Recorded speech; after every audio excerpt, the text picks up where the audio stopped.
back with episode 3 of our podcast series.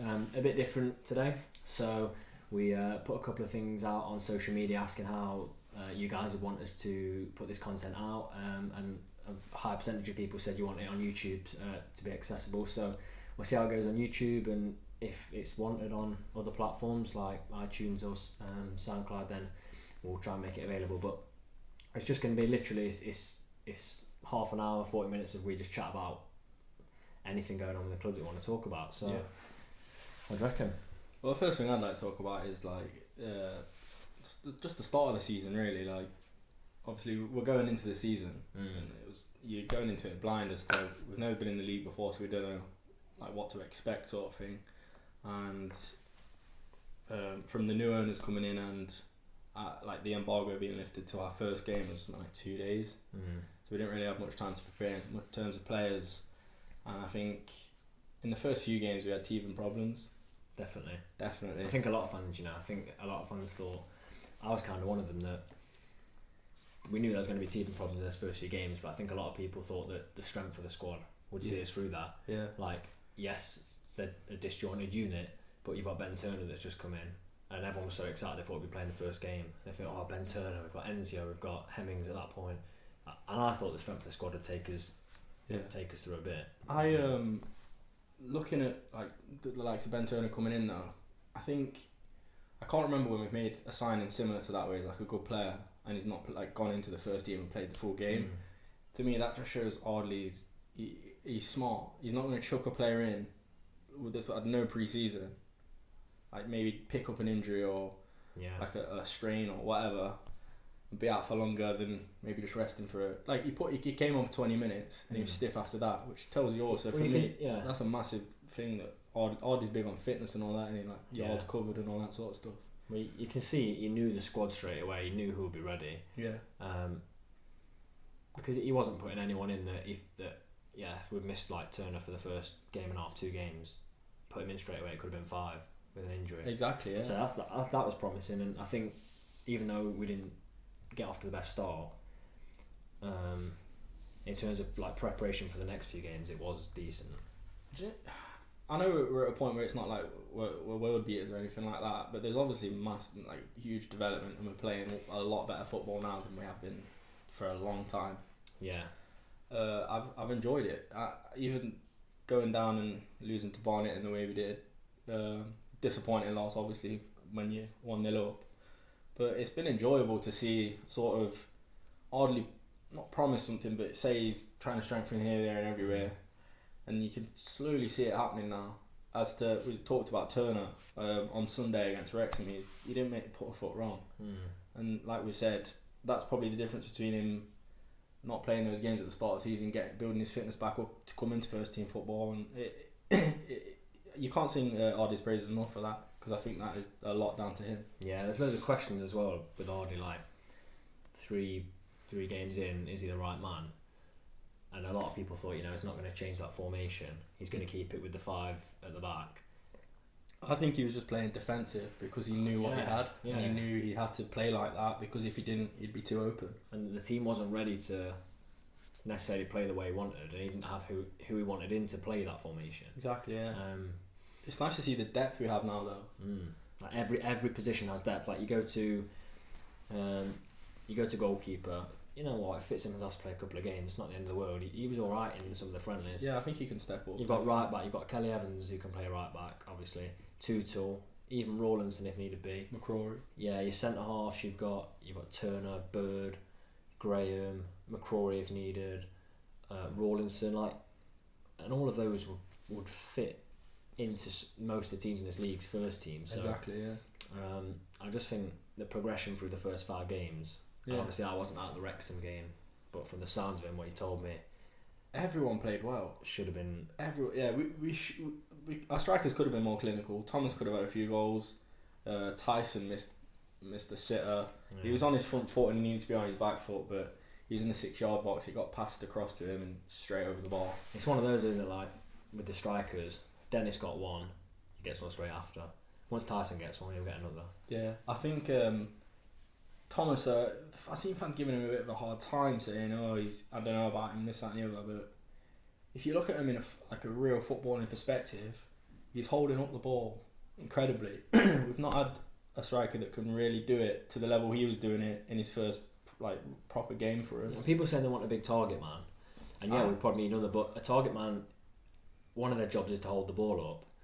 If Thomas is doing that, he is doing, and he's got very well. The other abilities, then he's got pace as well. He's got that step of pace over Dennis, definitely. Yeah. He's running at defenders. He's causing problems for the opposing team, and for me, if he could build on that performance against Wrexham, I think he's going to have a successful season this year. Yeah, going back to a couple of weeks ago, and we lost Hemmings, didn't we? Yeah. What do you reckon? I was sad at the time because, like I said, the reason that he was brought in was to get promotion into League One, and you sort of had that hold on players, and part of me liked him because when he was scoring goals at the back end of last season, like the penalty at Swindon, you could tell it meant a lot to him. Yeah. And you sort of, as a fan, you like to see that in players. So I was sad to see him go, but it's freed up so much on the wage bill, and it's allowed us to get maybe a couple more players in just from his wage. And I know people were saying about him not going for a fee when we bought him in for a fee. It's more than that, isn't it? It's like, well, he doesn't want to play in the National League, so that's one thing that he just devalues 100%. Then he wants to leave the club, leave a club that's in National League to go to the Scottish Championship, isn't it? Either that or the Premiership. Yeah. So there was no. You're never going to get a fee for him, and that's how you got to understand. That's just how it is. And I know, people wanted him, but again, he didn't score in the games he was there. So yeah, his head wasn't in it. I don't think. No, that last game, I think it was Barnet. No, was it not? It was the one before Stockport. Yeah. Yeah, he didn't fancy it, did he? No, you could tell he didn't fancy it from the off. You know, he just didn't seem to be on anything, did he? And he didn't have the look of a player that wanted to. No, so I'm not that fussed about him going, to be honest. No, in reflection, no, because like I was just saying, we've got depth up front now as well. Yeah. If we're talking about getting a target man in, which Hardley does keep saying, but we've got Thomas, Dennis, and what's his name, Tyson. They're all very good players. Like you said, players that will walk into a first team of any other club in the division. So yeah. It seems to be that we're doing things in fives at the minute. 5 points, is it? 5 goals scored. Yeah. 5 goals conceded. That's it. So if we go through that, 5 goals scored in 5 games, steady. Yeah. 5 goals conceded. There's only 4 teams that have conceded less, and they're in first, second, and fourth place. And so I think we're only going to get 5 points. Not bad. It is a really steady start considering what happened in the first 3 games with 1 point. Yeah. It could have been a lot worse. And then to now be on 5, and because of how tight the league is, one win could take us, two consecutive wins could take us to yeah, exactly, into the playoff places. I think any fan that was at the game on Sunday though would tell you with those stats you just said there, you just feel confident. You feel like it's going to go the other way. We could have scored 3, 4, 5 goals against Wrexham, and they're obviously a team that's looking for promotion this season. They're a team that's been in the conference for over 10 years now. They're a strong team. They're in the playoffs last season, got knocked out by Eastleigh. So they're coming off the back of that and thinking we need to push higher this season maybe. So they're obviously a good team that are at the top end, and if we can make them they weren't in the game at all. There wasn't any point where they ran the game, and you just have a positive feeling, and it's nice looking at the back end of last season and the start of this season. But like I said, I've enjoyed it so far. Yeah, I'm excited for the rest of the games. Just to know that what it looked like 6 weeks ago, to now know that we've both got season tickets secured. We're going to be seeing football there. We've got some exciting players we've kept, and it looks so good at the minute. Yeah, I want to say about Doyle as well. Now, I'm not. It's not like I'm not Doyle's biggest fan, but I really like O'Brien and I really like Rose. So for me, I feel like they're the 2 centre mids that I want if we're playing 4-4-2. I think O'Brien obviously picked up that injury, didn't he? So he didn't want to start him against Wrexham. And then I saw Doyle in the starting lineup, and I was a bit like, he got that red card. That obviously means he can only just come into that game. and it's just you feel like that's not the mentality you want your captain to have. Obviously, he was captain on Saturday, but he was unreal against Wrexham. He was plucking passes. He was on everything. He had energy. He was helping like Graham out, like telling it. Obviously, he's a young player, Graham. He was assisting him. Like he had a point to prove. I think. Do you think maybe he needed that red? I think I think it might have been a bit of kick up the arse that he needed. And then he saw. Saw the next game. He saw O'Brien score. Yeah. Was it the next one? The game after, I lose track. But then he saw O'Brien score and thinking, I'm going to lose my position here. And that game, people around us were saying that game was like a point to prove, like, don't dare try and drop me back out of the team. Yeah, I don't think he'll be dropped. You liken him to Paul Scholes. Yeah, no, it was like Paul Scholes in his prime. He was plucking passes from like the holding midfield position, and it was just causing all types of problems. Rose was he megged like players like 2 or 3 times. Like, he just had so much confidence, and seeing that from the state we're in it's nice to see. But obviously we want to talk about signings as well. Yeah, we've briefly gone over Thomas, but obviously we want to expand. I want to talk about Thomas a little bit more, and we chatted about him in a few match previews and things that we've read about his attitude and bust-ups with managers, assistant managers, coaches, other teammates. One thing I do want to say before we go on to it, I was really, really pessimistic about it until you made this point to me. Yeah. Like even on Sunday, like he'd been on the pitch for like, I think it was like the 8th minute or something, and you could see him. Something had gone wrong, like a pass was like misplaced towards him, and he was straight to Audley, and he was shouting at Audley for whatever reason. I thought, oh, here we go. Yeah. But like obviously, what about you're about to say? I agree with. Well, you've got to look at it and you think that the new owners have got all these things in place where they know players, they know their attributes, they know what they're good at, they know mentality. Why would they bring a player like Thomas into the side if he was going to disrupt that? And a lot of fans were worried about that. A lot of fans weren't worried. But think about it, he's coming into a dressing room with players like Doyle, O'Brien, Turner. In that dressing room, you got those heads. He's not going to kick off. Just Turner alone. He's 6'4". He's like a fridge, isn't he? Yeah. If he comes up to you and tells you he's doing something, you're going to do it, aren't you? Yeah, exactly. But you've got like what I like about his team is in those 3 players, Turner, O'Brien, and Doyle. You've got some proper experience, and you've got like a core of highly influential players that are just gonna be like. I don't know. They're just going to help the rest of the team, aren't they? They've got experience, and you know what? Thomas could even fall into that if he goes the right way. Yeah, because he's experienced. You could hear him because we sit quite close to the pitch, where we sit. In the game against Wrexham, you could hear him. He was like egging on Graham when he'd done something good. He was saying this, that, and the other, and he was really helping him through the game. And that is exactly what you just said. Like you can see, he's got that leader sort of thing at the back, I think, and it really does help. Rawlinson, right back, didn't look out of place at all. No. But Turner again you could see him helping him out. But obviously he's played right back a few times. But when I saw him right back, I thought, because he's quite a big bloke, he don't look like the nimblest of players, but he did well. What about Booty? What do you reckon to Booty? Came in. What a signing. Looked at him straight away, 1 assist. Then we found out, thank you for someone in the comments that said most of the season last year was at left back. Yeah. It's a player that's played, it was at Huddersfield, yeah, for 13 years. So if you work out, what's that, like 8, since he was 8 years old. Yeah. Gets released after being on loan. Was it loan he was on at Aldershot? Yeah. You're sort of thinking maybe he's coming to the end of his footballing career, or he's got to drop down a few leagues, because Aldershot were in the conference, weren't they? They're back in there now, aren't they? Yeah. We're back in. He's played in his preferred position, which is like an attacking midfielder, isn't it? He's unreal. Yeah, he was plucking passes, he was making runs, he was running back. His work rate's phenomenal. It really is. You just hope it's not that, new signing bounce that some people get and they score like or assist a lot in their first few games, but from the look of him. But like looking at his stats, we said it. We looked at him for an attacking mid with 1 assist. And that's all you've really got to go off. Yeah, because unless you're watching National League week in, week out, or you know some Aldershot fans or Huddersfield fans, you're not really in with the idea of what he's going to bring. So if he carries on, he could be like highly influential for the rest of the season. Yeah.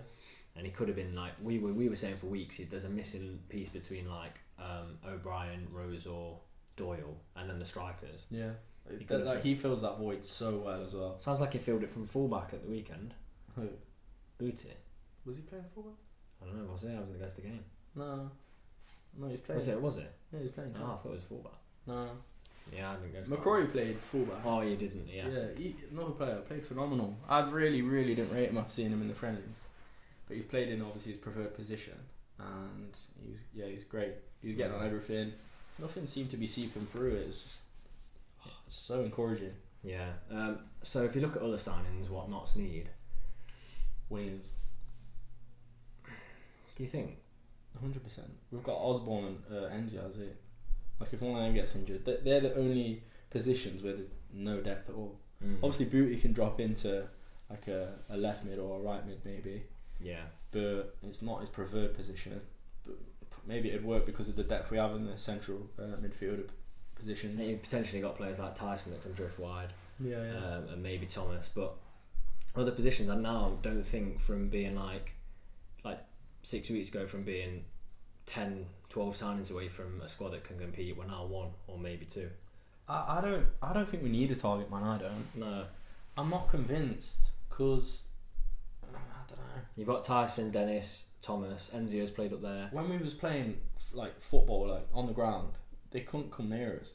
It was, as soon as it went in the air, it was over. Yeah. Same old, really. But I think with a target man, you kind of bring in that the ball's going to be in the air more, and I don't think that's going to play to our strengths. Because if you have a target man up top, you're not going to play it to their feet. Exactly. You don't have a player on the pitch to play opposite of what they're good for. So if you've got it just doesn't seem to. Well, from the Wrexham game, it doesn't seem to make sense to bring a target man in. No, definitely. Osborne, he's a good player. But then again, target man's another option. Yeah, like, exactly. Yeah. Coming on late in the different game. style of player. Yeah. No, I agree. It's good to have the variation, but then you're sort of thinking if you've got a target man that you're gonna bring in, he's got to be sort of formidable in the conference. You've then got Dennis, Tyson, Thomas, and a target. So you got 2 positions. You got 4 strong players fighting for 2 positions. You've got to keep all those happy. It gets tough. But there's so many different ways you can look at it. Then you can look at it and say, yeah, well, Tyson's 37, so he's not playing every week anyway. Yeah, there is that. And then I know what you mean at the same time, because Dennis is going to be wanting to play every game. It could either work to our strengths, or it could do the opposite. I think because Ardley said it, where the players are going to be trying harder to play for those positions and trying to prove it in training and trying to prove it in a game that they're the right man for that position. Yeah. So I think having that depth with quality players, not just players that can drop into that, it's going to be a massive thing for us this season. Yeah, I want to talk about it as well. I'm going to throw a couple of names at you, and just tell me what you reckon. So, what is in Kellett? Do you think he's finished for Notts? It's not looking good, is it? Apparently he picked up an injury. So you can't really say, but at this moment, is he more of a winger than a striker? He can play. He's not a striker. He plays he can drift out wide or central, can't he? Yeah, I think. Or he can even play fullback. I think. If he puts a shift in, if he comes on and puts a shift in out wide, I think he could definitely slot in. At this moment in time, though, it's not looking bright, is it? Because there's just no mention of him. No, he's not even getting on the bench, is he? We called for him to really take that position that Booty's now got. Yeah. And from the look of Booty, Kellett's slipping further and further down the pecking order. Yeah. And if you Crawford as well. Yeah, that's what I was going to mention next. A few clubs have come in for him, haven't they? Yeah, just I think Crawford. Look at the players ahead of him. You can't really see him coming in. Really, he's got to be on form, 100% to be coming in and taking anyone's place. I'm going to throw one more name at you, Matt Tootle. Oh, I don't know. I don't know what's going on with Tootle. Did he have a knock? I know he did have a knock earlier on in the season, but then he came on, didn't he? The Barnet. Yeah, didn't. He looked alright, I think. Yeah. He looked like he had the want and desire there, but at the same time, the game was a completely different game. Not chasing it, so you couldn't really see Barnet attacking force. Definitely, yeah. But I don't know. We came into this season thinking, we even mentioned to Innes that Tootle could be captain. Yeah. And that he'd be playing nearly every week. And everyone we spoke to agreed that Kelly Evans was backup. Now we're only 5 games in, and as of Saturday against like Ebbsfleet, that Tuchel could start, and that could be the rest of the season. But at the minute, he just looks absolutely out of the picture. Yeah, it's a shame. He's obviously a likeable guy, and he does a lot for the community of Notts. Yeah. I think he's a big favourite within the fans. So in that sense, it's sad. In terms of ability, he's definitely got the ability. That playoff season, he was class. Exactly. Absolutely. He's got the ability, and with the squad playing like they are, he could definitely slot in. But then you look at the picture of Kelly Evans. He's good, isn't he? Yeah, he is. Yeah. Whether him on his day and Tuchel on his day, there's much difference. Tuchel's not going to get a chance to show us his day, is he? Oh, that's it. Like, I can't put my finger on it. Was Tuchel injured for the Wrexham game, or was he on the bench? Because obviously I didn't make that game. I can't remember. But then Rawlinson played that position. So if Tuchel was fit, but Rawlinson's coming over him, Yeah, it says something, doesn't it? it's saying something. I'd be sad to see him go if he did go, because I think he's definitely a good player. Yeah. And he's got a good mind frame for Notts. I think he obviously likes the club, and he wants to play. But we'll see what happens. I think, like you say, it could be one of them where he just drops off and maybe goes elsewhere, or he drops back in and that'll be it. You literally, yeah. You don't know, do you? No, it's hard I feel like other teams now have got themselves settled for the season. Yeah. Notts are still working it out. But think about that, still working it out and putting a performance like that against Wrexham. I wish you were there. It was really, Like, it was unbelievable. I was hearing such good things. I was hearing such good things. People messaging me. Yeah. That were at the game. You were messaging me. My dad was messaging me. I even got the delight of meeting the bootlegger after. We missed that as well. I know. I missed that. He came up to me and he was like, I said, we'll have to do a video sometime. And he was like, you'll have to come to the bungalow for a Pilsner. Like, absolute class act. Second to last game of this season, yeah. I think that'll be a big game, I do. Yeah, go down to Wrexham. Can you imagine if it's both of us fighting for something? Yeah, I don't say anything too early. But no, I don't, but if we can build on the performance against Wrexham, it will be an important game, I think. Because they're a good club. Great following as well. I think I want to get onto the fans in a minute. Yeah. But, yeah, so second last game of the season, having a Pilsner with bootlegger. Oh, I can't wait for that. That'd be good. I hope he keeps up his end of the deal, because I'll be at his door if not. Yeah, so I want to move on. I want to talk about fans, both of Notts and other teams. So if we look at the first game of the season, Eastleigh, nearly 800. It was 794. Yeah, going to Eastleigh. First game this season, yeah, amazing support for Notts to go down and have that many fans. Then Stockport came, didn't they? Bought just shy of 1,000. A class on a Tuesday night. Going bonkers. Yeah. Really going for it. Tops off, swinging it around the head. Yeah. Fair play to him. Great support. Yeah, really good support. Then came Barnet, TV game from London. No, you can't blame him. No. I can always remember though, when we were in League 2 and I was playing Barnet, they never really seemed to bring many fans. No, it's the trouble. Like, I actually remember, I might be wrong, I went to, I'm sure it was like an FA Cup game or a League Cup game or something. It's a long time ago. Over 10 years ago. And I'm not exaggerating when I say I think they bought 14 fans. It was in the teens, I'm sure. And for a televised game on a Saturday evening, with ticket prices what they are at the minute in football, that's not. Yeah, they weren't going to bring many. Yeah, but you can't blame them. Bringing that in. Even Notts fans though, like a few of my friends that are Notts fans didn't go to the game because it was on TV. Yeah. So it works both ways. Yeah, it does. But to like point that out, what I've talked about at Barnet, I think that ties in with Boreham Wood. So you've seen what their owner said today, that a gate of 407, I think, on Saturday, a Saturday kick-off 407, he said, what's the point? Like a gate of 407, some would have been away fans. Like that is shocking for this level. But you look at it, just north of London, you've got teams who you're competing with around North London area. You don't even have to say North of London, just London itself. Yeah. Like the amount of clubs in London, and even if you grew up next door to the ground, you're supporting They're literally like, I don't mean they're 10 miles from like Watford. Yeah. They're like 20 miles from Luton, who are now a Championship team. Yeah. Then you've got other North London teams. Like, it's just a struggle. And I think I could make myself look stupid. I'm sure Barnet are a London-based team, and that could be part of the reason why. Maybe. Yeah. Why the struggles. And then so after Barnet, It was our away trip with the first win of the season, wasn't it? Yeah, Harrogate. Yeah. Again, class following. If you watch the highlights, like just re-watch the highlights. The noise when Enzio gets that second, Yeah, exactly. it's unbelievable, and you can literally flick to any point in those highlights hear the Notts fans. Yeah, they're a class act, aren't they? Really. Class support. So, yeah, and then Wrexham fans.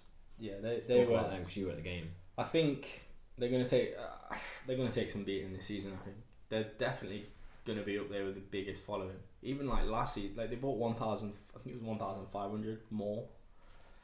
That's a massive support for. Do you think anyone is going to bring more? Maybe Chesterfield. Chesterfield should bring more. Yeah, they should. But when you look at the likes of how far they've travelled, and obviously it was on a Sunday, so it's like you've got to get back for Monday or whatever. I think that's a fantastic following. And the problems that Notts been having with Ticketmaster for tickets as well. Yeah. I saw loads of Wrexham fans going mad about that. But it's still not fixed as of now, I don't think. Point, I know we've already mentioned the bootlegger, but he put a video on Twitter and it was like, this is proper football. Look at the quality of the pitch. Look at the size of the stadium. And we've said it before. It's like it is a good stadium. Yeah, obviously it's our club. We're biased or whatever, but in the state of like not the state, but like some of the stadiums in the conference that come to ours, it's probably a massive culture shock for them. You got a 20,000 seat stadium with a very well kept pitch. Yeah, it's probably like I really want to go to Notts County and just sit in the stadium and take it all in. Yeah, and you worry when you say that you're being patronising, but if Wrexham fans are thinking that, Wrexham's a decent side. Exactly, yeah. Like they've got a decent ground. Yeah. If they're thinking that, then maybe we should just like appreciate more that we've got this great ground. Exactly. That's why I think for me, I've said I enjoyed the football so much because it was getting to a point. Just it's not even a month ago, was it? Where it was looking like could have been good night. Yeah. It was like 600 season tickets and it's like, sold. Yeah. And like it was going to be an empty ground. Yeah. And you look at what we have now. We've got a squad that's looking very promising, playing promising football, players making minimal mistakes, and it just the journey of coming from absolute turmoil to what we are now. I've thoroughly enjoyed it. Yeah, it's looking nice, promising for the end of for the rest of the season. I can't wait for Monday against Chorley. Can you wait?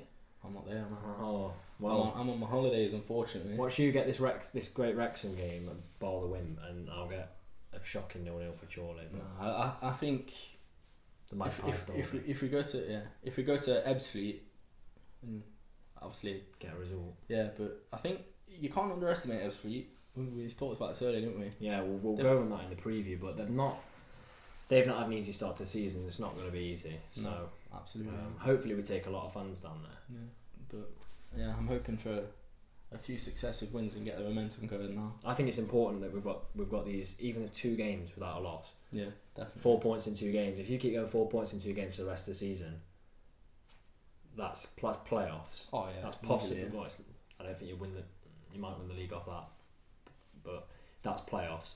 4 points average. Yeah. Average 2 points a game. Yeah.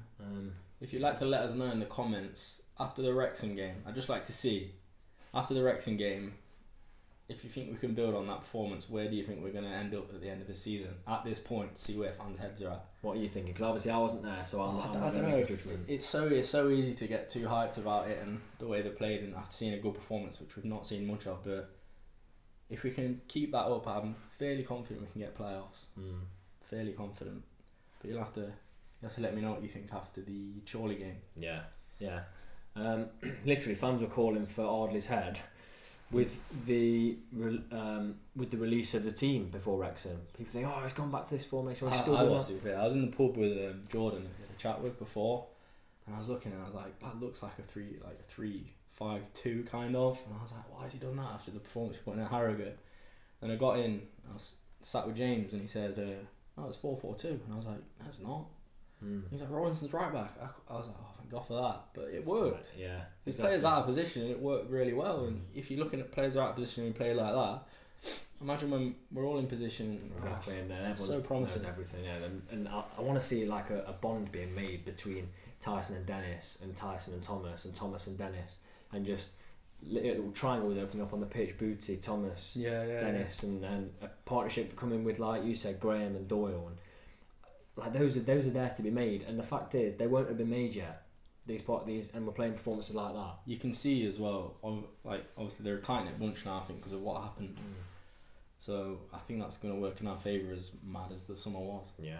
So if you enjoyed the new format that we're doing these podcasts on, then please just put a like on the video. And if you would like to see it in another format, maybe SoundCloud or iTunes, then we'll have a look at that as well, and just leave that in the comments. Thanks for watching. Thanks for watching, guys.